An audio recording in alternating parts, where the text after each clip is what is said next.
माता जी, जैसे नमोकार मंत्र को तो अपन 24 घंटे में हमेशा बोल सकते हैं, तो जैसे तत्वार सूत्र या भक्तामर स्तोत्र है, तो तत्वार सूत्र और भक्तामर स्तोत्र है, तो इनको भी हम बोल सकते हैं कि 24 घंटे? ऐसा है कि तत्वार सूत्र अलग है और भक्तामर स्तोत्र अलग है। भक्तामर स्तोत्र भक्ति काव्य है, तो जितने भी भक्ति काव्य हैं, चाहे भक्तामर स्तोत्र हो, चाहे कल्याण मंदिर स्तोत्र हो, एक ही भावम हो, स्वयंभू स्तोत्र और सहस्रनाम हो, इनको 24 घंटे में कभी भी बोल सकते हैं। अच्छा। है ना। लेकिन तत्वार सूत्र आदि जो सिद्धांत ग्रंथ हैं, इनको सामयिक का काल छोड़ करके शेष समय में, और अर्धरात्रि छोड़ करके और सामयिक का काल, मतलब सुबह सूर्योदय के बाद दोपहर में 11 से 1 बजे तक नहीं बोलना, शाम को जब सूर्यास्त होता है उस समय लगभग 2 घंटे नहीं बोलना, और रात में 11 बजे के बाद सुबह सूर्योदय तक नहीं बोलना। तो जैसे अपन जैसे कहीं यात्रा करते हैं, तो जैसे ट्रेन में भक्तामर स्तोत्र बोल सकते हैं अपन? हाँ, मन में बोलने में कोई बाधा नहीं है। बंदा है मत। माता जी, आपने जो 64 वर्ण बताए थे, इसमें मतलब 33 तो व्यंजन होते हैं और 27 स्वर होते हैं। हाँ। और 4 ये योग वाह, तो ये योग वाह क्या होता है? वो शब्द तो थे उसमें, लेकिन वो शब्द समझ में नहीं। 27 स्वर कौन कौन से होते हैं? माता जी, इतना आप बताओ, आपने प्रश्न पूछा है तो 27 स्वर तो दिमाग में नहीं। बताते हैं। आज वो होता है ना छोटा 3, आ ई कितने हो गए? 6। ऊ रिरी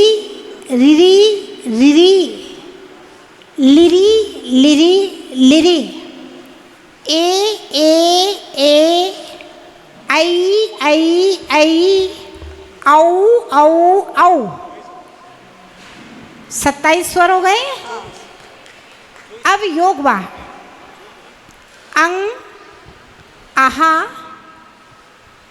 का जिह्वा मूली है और पा उपद्यमानी है। ये इनका वर्णन कातंत्र व्याकरण में आया है। कितने हो गए? 31 31 हो गए। और 33 वर्ण काका का गया चाचा राजा या टाटा टाटा ताता दादा ना पापा माया रलावा शाह, पूरी वर्ण पूरे 64 हो गए। मतलब ये समझ में नहीं आया, योग वाह का मतलब अंग आहा का जिब्बा मूले और पा उपद्यमाने, इनको योग वाह कहते हैं। जो मुँह से जो उच्चारण करेंगे वो, ये तो मुझे नहीं पता, लेकिन ऐसा ही आगम में लिखा है। वंदनी माते। वंदनी माता जी, ये भोग भूमि क्या है और इसमें कौन जाता है? ऐसा है सुरेश जी, अभी आप तत्वार्थ सूत्र पढ़ेंगे ना, उसमें 3रे अध्याय में बहुत डिटेल में भोग भूमि का वर्णन आया है। हम आपको थोड़ा सा शॉर्ट में बता देते हैं। 2.5 द्वीप में 30 भोग भूमियाँ हैं। 6 जम्बूद्वीप में, 12 दातकी खंड में और 12 पुष्कर द्वीप में शाश्वत भोग भूमियाँ हैं, है ना। इनमें से 30 में से 10 जघन्य, 10 मध्यम, 10 उत्तम। इसके अलावा जो 5 भरत, 5 ऐरावत क्षेत्र हैं, इन क्षेत्रों के आर्यखंड में षटकाल परिवर्तन चलता है। जहाँ हम लोग हैं ना, यहाँ षटकाल परिवर्तन। अभी जैसे पंचम काल चल रहा है, फिर छठा काल आएगा, फिर प्रलय होगा, फिर छठा, पंचम, चौथा, अब 3रा काल जो लौट करके आएगा, दूसरा और पहला, वो उत्तम, मध्यम और जघन्य भोग भूमि होती है। पहला काल उत्तम भोग भूमि, दूसरा काल मध्यम भोग भूमि और जघन्य भोग भूमि।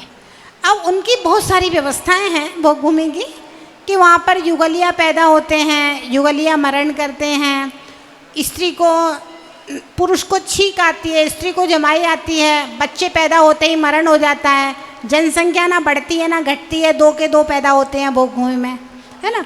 और 3 दिन, 5 दिन और 7 दिन में, यानी 21 दिन में, 35 दिन में और 49 दिन में वहाँ के बच्चे पूरे युवा हो जाते हैं दोनों, और पति पत्नी ही पैदा होते हैं, भाई बहन के संबंध वहाँ नहीं होते हैं, है ना।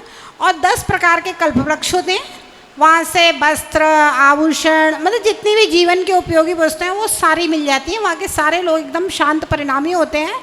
और वहाँ ये सब ईंट पत्थर नहीं होता है, वहाँ सिर्फ रत्न और सोना चांदी होता है। ऐसी व्यवस्थाएं होती है, बहुत लंबी, 1 पल, 2 पल, 3 पल की आयु होती है। ये सारी व्यवस्थाएं तत्वार सूत्र में बहुत अच्छे से समझाई गई हैं, वो आप पढ़ेंगे तो ठीक से समझ में आ जाएगा, 3रे अध्याय में आएगा। और कौन पैदा होता है, तो भोग भूमि के लिए मुख्य रूप से कहा है आहार दान देने वाले सीधे भोग भूमि में जाते हैं। दान का फल मतलब भोग भूमि न चाहते हुए भी, है, न चाहते हुए भी। चाहने से तो कोई कहीं जाता नहीं है। चाहता तो मोक्ष है ना व्यक्ति। नहीं, चाहने से तो ना मोक्ष जाएगा ना स्वर्ग जाएगा। जैसा कर्म करेगा वैसा कर्म के अनुसार अपने आप गति में पहुंच जाएगा। चाहने से तो आपको गति, अगर चाहने से गति मिलने लगेगी तो फिर दिक्कत ही हो जाएगी। नहीं तो चाहने से वही कर्म करता है ना, उस तरह के नहीं कर्म भैया, करता है। आदमी चाहता तो पुण्य का फल है, लेकिन कर्म पूरे पाप के करता है। सभी नहीं सब करते। स्वर्ग चाहते हैं लेकिन कर्म नरक के करते हैं। सभी नहीं करते। सभी नहीं करते लेकिन जनरल लोग करते हैं। वो अलग बात है। वंदामी माता जी वंदामी। माता जी प्रश्न नहीं है, समस्या है। हाँ। वो हिंसा से रिलेटेड है, तीनों पार्ट। हाँ, जैसे आपने अभी कल परसों प्रवचन में कहा था कि भगवान का बाल्यकाल में अभिषेक देवता जो करते हैं उसका जल क्षीर सागर से लाते हैं, क्योंकि वो शुद्ध है, उसमें कोई जलीय त्रस्त जीव नहीं है। अब हम संसार के सारे जलाशयों से कहीं से भी लाएं, उसमें सब में जलीय त्रस्त जीव हैं, वो उसे झूठा भी करते हैं, मेला भी करते हैं। तो उसमें हमारे पुण्य की क्या स्थिति है? नंबर 2 है, आचार्य कह रहे हैं कि कोई भी धार्मिक क्रिया, अभिषेक हो, पूजा हो, कोई भी हो, सूर्योदय के 2 घड़ी बाद शुरू करनी चाहिए। ऐसा कहाँ लिखा है बताइए? लिखा है माता जी, तो मैं बता दूँ, मैं बता। आप ग्रंथ अच्छा, में है? हाँ बिल्कुल, क्योंकि सूर्योदय के 2 घड़ी तक जीवों की उत्पत्ति चलती रहती है, हिंसा का दोष लगता है। आप ग्रंथ ले आना मेरे पास। हाँ मैं बता दूँ, ठीक है ना माता जी। और तीसरा भी हिंसा से रिलेटेड है कि कोई साधारण व्यक्ति हैं जिनका खून लाल होता है, अब वो उनको केवल ज्ञान हो गया तो होते ही उनका शरीर पारदर्शी हो जाता है, तो उस समय उनके शरीर में जो जीव हैं उनका क्या होता है? क्या भस्म होते हैं? क्या होता है? जो सामान्य शरीर वाले जीव हैं, निगोदिया जीव जिनके शरीर में पाए जाते हैं, हिंसा का रिलेशन प्रमत्त योगात प्राण व्यप्रोपणम हिंसा सूत्र कहता है। प्रमत्त योग से जो प्राणों का व्यप्रोपण होता है वो हिंसा होती है। और प्रमत्त की परिभाषा आचार्य है पूज्यपाद महाराज ने सर्वार्थ सिद्धि में, अकलंक स्वामी ने राजवार्तिक में और विद्यानंद स्वामी ने श्लोक वार्तिक में प्रमत्त की परिभाषा कसाय दी है। प्रमत्त यानी कसाय सहित। तो कसाय सहित जो प्राणों का घात किया जा रहा है वो हिंसा है। और जो केवली भगवान शुद्धोपयोग में लीन हो रहे हैं और केवल ज्ञान प्राप्त कर रहे हैं वे बिल्कुल अप्रमत्त हैं।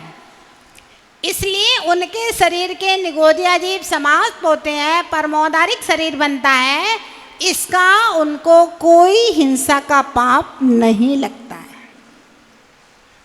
सब कुछ अबुद्धिपूर्वक है। कोई उनको जीवों को मारने के लिए नहीं कर रहे हैं, ना उनका ध्यान शरीर के ऊपर रहता है। जब जीव क्षायिक श्रेणी में आरोहण करता है तो वो शुद्धात्मा की अनुभूति करता है, यथाख्यात चरित्र में पहुंचता है, ना कि शरीर में जीव मर रहे हैं, जी रहे हैं, उन पर ध्यान। शरीर के जीवों पे ध्यान रहेगा तो केवल ज्ञान होगा ही नहीं उनके लिए। मरते हैं तो मरते हैं, उससे क्या, मरते तो वैसे ही मर रहे निगोदिया जीव। तो मारने का भाव होना, प्रमत्त योग, कसाय पूर्ण योग, वे तो एकदम सात्विक गुण स्थान से अप्रमत्त गुण स्थान हो गया, उसके बाद तो अप्रमत्त ही है। और उनका लक्ष्य जीवों को मारना नहीं है, उनका लक्ष्य अपनी आत्मा के स्वभाव का वेदन करना है। इसलिए उनको कोई हिंसा का पाप नहीं है, पहली बात। दूसरी बात यह है कि देवों के पास क्षीर सागर की व्यवस्था थी, उनकी सामर्थ्य है क्षीर सागर तक जाने की, लेकिन मेरी सामर्थ्य नहीं है। तो हम श्रावकाचार में जो भगवान की वाणी से जो आज्ञा है कि जो भी कुआं है, जलाशय है, वहाँ से जल लेकर के दोहरे मोटे छन्ने से छान करके गरम करके प्रासुक करके उस जल का प्रयोग कर सकते हैं, तो वैसा करना चाहिए। इसमें हम भगवान की आज्ञा का पालन कर रहे हैं। और फिर भी जो थोड़े मोड़े दोष होते हैं, तो आचार्य समंत्रभद्र महाराज ने कहा है, जैसे समुद्र के पानी में 2 बूंद भी डल जाए तो कोई फर्क नहीं पड़ता है, इसी प्रकार से पूजन आदि क्रिया में जो हल्का फुल्का आरंभ होता है, जिनालय के बनाने में भी आरंभ होता है, तो वह सब समुद्र के जल की तरह महान पुण्य का कारक है। वो उसके आरंभ का छोटा मोटा पाप होता है, वो सब उस पुण्य के सामने बह जाता है, उससे कोई फर्क नहीं पड़ता है।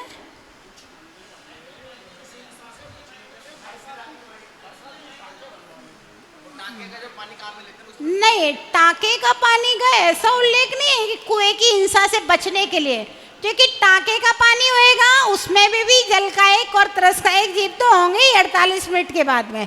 टाके का पानी इसलिए बनाया जाता है जैसे अब इधर नावा साइड में पानी पूरा खारा है एकदम, वहाँ की तो हवा में ही नमक है, या जहाँ का पानी शुद्ध नहीं है, तो जो बरसात का पानी होता है वो शुद्ध होता है, इसलिए टाके की व्यवस्था की गई है। जहाँ पर कुएं का पानी शुद्ध है, बावड़ी का पानी शुद्ध है, तो उसका यूज करने में कोई आगम से बाधा नहीं है। ऐसा है, आप हमें ग्रंथ ले आना, कौन से ग्रंथ में लिखा है। बाकी भगवान की पूजा की विधि ब्रह्म मुहूर्त से कही गई है, वही मैंने आगम में पढ़ी है। ब्रह्म मुहूर्त में भगवान का अभिषेक पूजन की बात कही गई है। अब 2 घड़ी बाद कौन से शास्त्र में लिखी गई है वो आप हमारे पास ले आना। नंदीश्वर द्वीप में देवता लोग भगवान जी की भक्ति करते हैं, तो वहाँ पे भगवान की अभिषेक और शांति धारा क्या देवता लोग करते हैं? हाँ, नंदीश्वर द्वीप में अभिषेक शांति धारा सब होता है।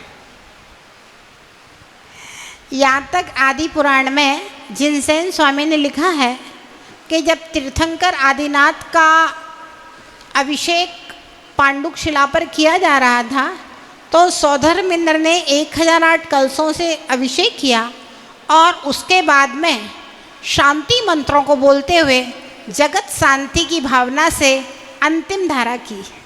तो माता जी वहाँ पे तो रात्रि होती नहीं है, तो है? फिर वो अभिषेक जो नंदीश्वर द्वीप है वहाँ पे वहाँ तो 24 घंटे अभिषेक पूजा कुछ भी हो सकती है, कोई बाधा नहीं है। वंदामी रात्रि और दिन केवल 2.5 द्वीप में होता है, बस उसके बाहर नहीं। वंदामी माता जी, दान देने के भाव मेरे होते हैं और मैं दान देती हूँ, लेकिन रसीद जो बनवाती हूँ वो बच्चों के नाम से या इनके नाम से बनवा देती हूँ, तो उसमें किसको कितना पुण्य लगेगा? देखिए, जो दान दे रहा है पुण्य तो उसको ही लगेगा। अब आपके पति की भी अनुमोदना है तो उनको भी पुण्य मिलेगा। अब रसीद किसके नाम से बनवाना है ये आपकी पारिवारिक व्यवस्था है, इसमें कोई उनको पुण्य नहीं लगेगा।